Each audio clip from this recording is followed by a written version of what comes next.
My name is Peter Goetje. I'm a director of the Nordic Cochrane Center in Copenhagen and professor of research design and analysis at the University of Copenhagen. 2 years ago, I found out that our prescription drugs are the third leading cause of death after heart disease and cancer.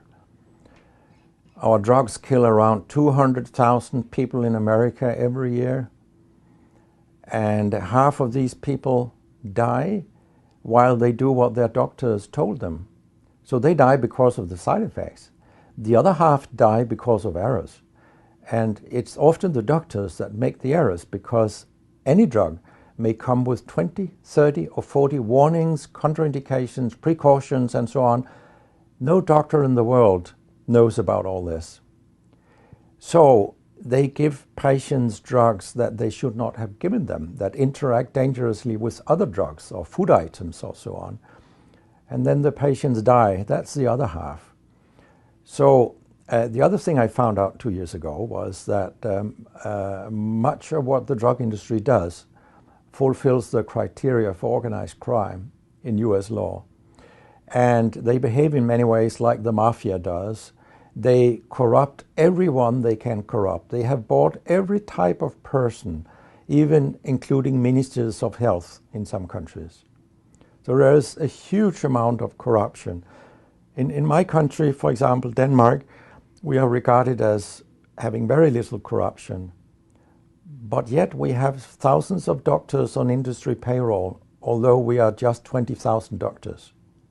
So this is an effective kind of corruption. The drug industry buys the professors first, then chiefs of department, then other chief physicians and so on. They don't buy junior doctors. So when several thousands are on industry payroll, it's really, really bad. And that's why I wrote my book, Deadly Medicines and Organized Crime, How Big Pharma Has Corrupted Healthcare. I hope to convince patients not to take so many drugs, because so many die from the drugs they take. In my country, people take so many drugs that every single citizen can be in treatment with 1.5 drugs from they are born till they die. This is incredible. And drugs are not that helpful. And they kill very many of us. We know that. That's why drugs are the third major killer after heart disease and cancer.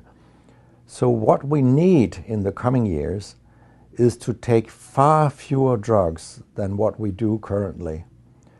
If we did that and we were careful, then we could live longer and live better lives. Because drugs have many side effects, and patients often don't realize that when they become worse, that it could be a side effect of the drug, which they continue taking because that's what their doctors tell them.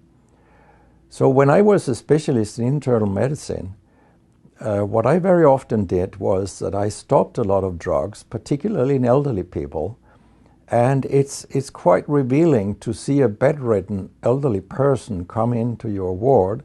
And when you stop the drugs, I mean, that person becomes many years younger. And many of these drugs affect the brain, and old people tolerate that very, very badly. They fall, and when they break a hip, 1/4 of them die. And for example, antidepressant drugs are used in more than 10% of our elderly. And they seem to kill 3% of them every year. I mean, if 100 old people take an antidepressant for 1 year, 3% of them will die because they fall and break their hip. This is a huge death rate.